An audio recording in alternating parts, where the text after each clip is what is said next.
السلام علیکم ورحمۃ اللہ وبرکاتہ۔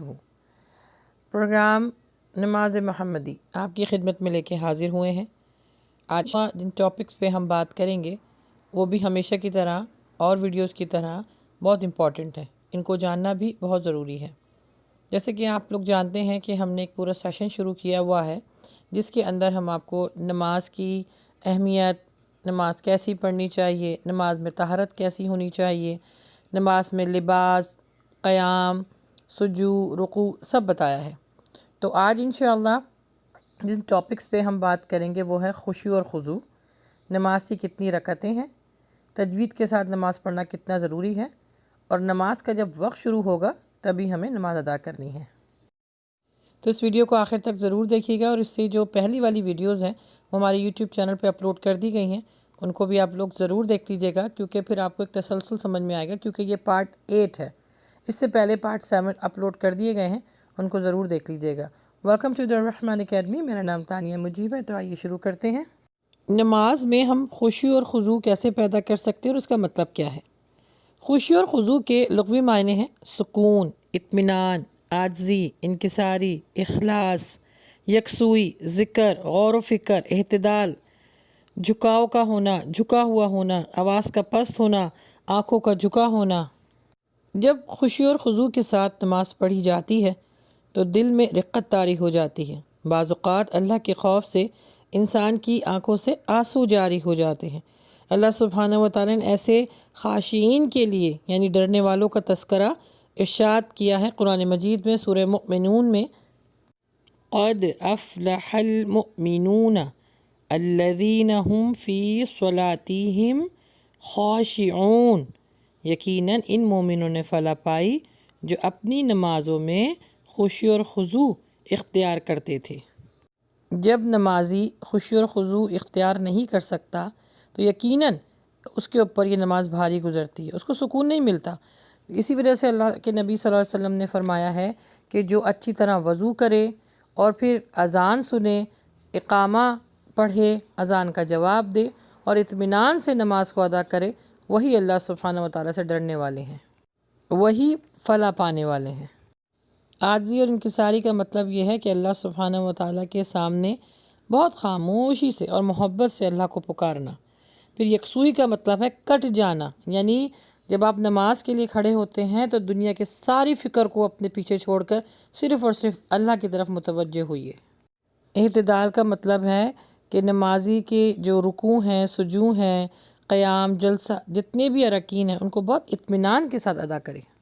پھر ذکر یعنی تجوید اس کی بہترین ہونی چاہیے۔ تجوید جو آپ پڑھ رہے ہیں اس پہ غور و فکر کیجئے۔ جو قرآن آپ نماز میں پڑھ رہے ہیں اس کی تجوید بہت بہترین ہونی چاہیے۔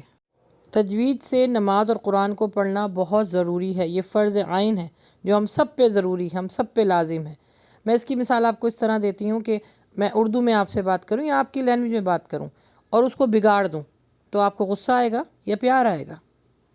آپ مجھے ٹوکیں گے کہ اپنے الفاظوں کو درست کرو، تو اللہ سبحانہ و تعالیٰ کے سامنے ہم پیش ہو رہے ہیں اور ہماری تجوید اتنی خراب ہوتی ہے کہ اس سے قرآن مجید کے معنی تبدیل ہو جاتے ہیں۔ ہم پڑھتے ہیں الحمدللہ رب العالمین، اب یاد رکھیے یہ جو آپ نے پڑھا ہے اس سے خشوع اور خضوع حاصل نہیں ہوگا بلکہ اس سے گناہ ملے گا، کیونکہ لحن جلی کی غلطیاں کی ہیں ہم نے یہاں پر، جو حرام غلطی ہے۔ اور اس طرح قرآن پاک پڑھنا یا نماز پڑھنا یا کوئی بھی عبادت کرنا وہ غلط ہے، گناہ ہے۔ اپنی زندگی میں نماز اور قرآن کو تجوید کے ساتھ پڑھنے کی کوشش ضرور کریں، اسی طرح تو ہماری نمازیں قبول ہوں گی، ورنہ روز محشر ہمارے منہ پر ایک گندے سے کپڑے میں لپیٹ کے اللہ سبحانہ و تعالیٰ مار دے گا ایسی نمازوں کو۔ تو پلیز اپنی نمازوں کے خشوع اور خضوع کو اختیار کرنے کے لیے تجوید پر بھی دھیان دیجیے۔ اچھا، اب یہ جان لیتے ہیں کہ نمازوں کی جو رکعتیں ہیں ان کی کتنی تعداد ہے۔ فجر کی جو 2 سنت ہے وہ موقدہ ہے، اللہ کے نبی صلی اللہ علیہ وسلم نے خود بھی پڑھی اور تاکید بھی کی۔ پھر اس کے بعد 2 جو ہیں فرض آپ نے ادا کرنے ہیں۔ ظہر میں آپ نے اگر پڑھنا چاہیں تو 4 سنت پہلے پڑھیں گے، پھر 4 فرض پڑھیں گے، پھر 2 سنت پڑھیں گے۔ عصر میں اگر یہ غیر موقدہ ہے، 4 فرض سے پہلے 4 سنت بھی ہیں اگر پڑھنا چاہیں، لیکن 4 فرض تو آپ نے پڑھنے ہی پڑھنے ہیں۔ مغرب میں 3 فرائض ہیں اور 2 سنت ہے۔ عشاء میں بھی 4 فرائض ہیں اور اس کے بعد 2 سنت ہیں، پھر 1 3 5 9 جتنی آپ کی ہمت ہو، پھر اس میں آپ نے وتر پڑھنی ہے۔ تو یہ ہو گئی دن بھر کی 12 رکعتیں پڑھنے پر اللہ سبحانہ و تعالی جنت میں ایک محل بناتا ہے، اور فرائض آپ چھوڑ نہیں سکتے۔ فرائض 17 ہیں اور نفلی عبادت 12 ہیں۔ جی اب آخر میں جان لیتے ہیں کہ نماز کا وقت کب ہوتا ہے، کیونکہ اگر آپ نے وقت پہ نماز نہیں پڑھی تو ویلڈ ہی نہیں ہوگی، آپ کی نماز ہوگی نہیں سرے سے۔ تو اس کا وقت جاننا بہت ضروری ہے، کیونکہ اللہ سبحانہ و تعالیٰ سورہ نساء میں فرماتے ہیں ان الصلاۃ کانت علی المؤمنین کتابا موقوتا، بلا شبہ مومنوں پر نماز اس کے مقررہ وقت پر فرض کی گئی ہے۔ اللہ سبحانہ و تعالیٰ کے ہاں سب سے افضل عمل کے متعلق سوال کیا گیا تو نبی کریم صلی اللہ علیہ وسلم نے ارشاد فرمایا الصلاۃ فی اول وقتہا، نماز اول وقت میں ادا کرنا۔ یہی نماز کی خوبصورتی بھی ہے اور اس سے خشوع اور خضوع دونوں پیدا ہوتا ہے۔ نماز فجر کا وقت طلوع فجر سے طلوع آفتاب تک، یعنی جب تک سے سورج نکل جاتا ہے تب تک جو ہے فجر کی نماز آپ پڑھ سکتے ہیں۔ اب تو مختلف ڈیوائسز بھی آ گئی ہیں، اس میں آپ بہت آرام سے چیک کر سکتے ہیں۔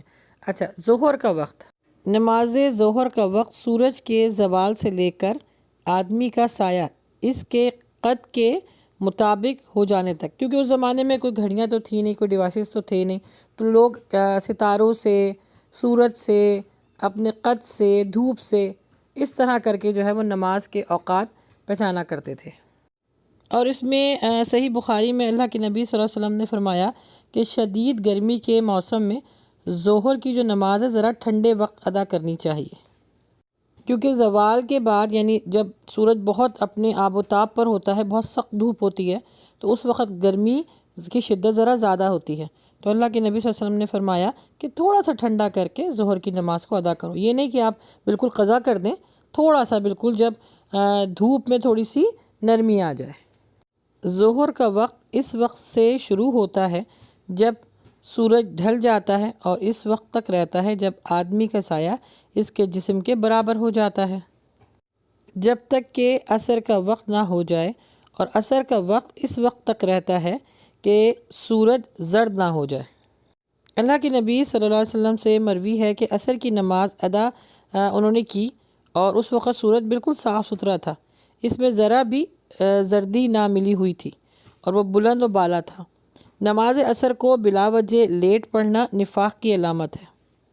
اللہ کے نبی صلی اللہ علیہ وسلم نے فرمایا منافق کی نماز عصر یہ ہے کہ وہ بیٹھا سورج کو دیکھتا رہے حتیٰ کہ جب سورج شیطان کی 2 سنگوں کے درمیان ہو جائے تو وہ اٹھتا ہے اور 4 ٹونگے مار کر اللہ کو کم یاد کرتا ہے۔ اور اس میں ایک اور بات اللہ کے نبی صلی اللہ علیہ وسلم نے فرمائی ہے کہ اپنی درمیانی نماز کی حفاظت کرو، اور وہ درمیانی نماز کون سی ہے؟ عصر کی نماز۔ اس کے بعد ہے مغرب کا وقت۔ مغرب کی نماز کا وقت سورج غروب ہونے سے سرخی غائب ہونے تک ہوتا ہے۔ آپ جب باہر نکل کے دیکھیں تو ہلکی ہلکی سی شفق یعنی سرخی سی ہوتی ہے، جب وہ غائب ہو جاتی ہے اور اندھیرا بالکل چھا جاتا ہے تب سمجھے کہ مغرب آپ کی قضا ہو گئی۔ آخر میں نماز عشاء کا وقت، اللہ کے نبی صلی اللہ علیہ وآلہ وسلم نے صحیح مسلم میں فرمایا ہے کہ نماز عشاء کا وقت ٹھیک آدھی رات تک رہتا ہے، لیکن اس کا ہرگز مطلب یہ نہیں کہ آپ 11 یا 12 بجے کے بعد آپ نہیں پڑھ سکتے ہیں، لیکن جو بہترین ٹائم ہے، اول ٹائم ہے، وہ آپ آدھی رات سے پہلے ہی پڑھ لیجئے تو زیادہ بہتر ہے۔ کیونکہ صحیح بخاری میں بھی آتا ہے اللہ کے نبی صلی اللہ علیہ وسلم نے فرمایا جب لوگ جلدی آیا کرتے تو ہم جلدی نماز جماعت کروا دیا کرتے، جب لوگ تاخیر سے آتے تو پھر ہم دیر سے جماعت کرواتے۔ تو اس کا مطلب یہ ہے کہ آپ نماز کو تاخیر کر کے پڑھ سکتے ہیں، لیکن افضل اور اولیٰ یہی ہے کہ اس کے پہلے وقتوں میں عشاء کی نماز کو پڑھا جائے، تاکہ آپ نماز کو جلدی پڑھ کر اس سنت پر بھی عمل کر سکیں جو اللہ کے نبی صلی اللہ علیہ وسلم نے فرمایا کہ عشاء کی نماز کے بعد جلدی سونے کی عادت ڈالو۔ بس اللہ سبحانہ و تعالی ہمیں سنت پر عمل کرنے والا بنائے، آمین۔ اس کے بعد والی ویڈیو پر انشاءاللہ ہم آپ کو وضو اور سنت کا طریقہ بھی بتائیں گے۔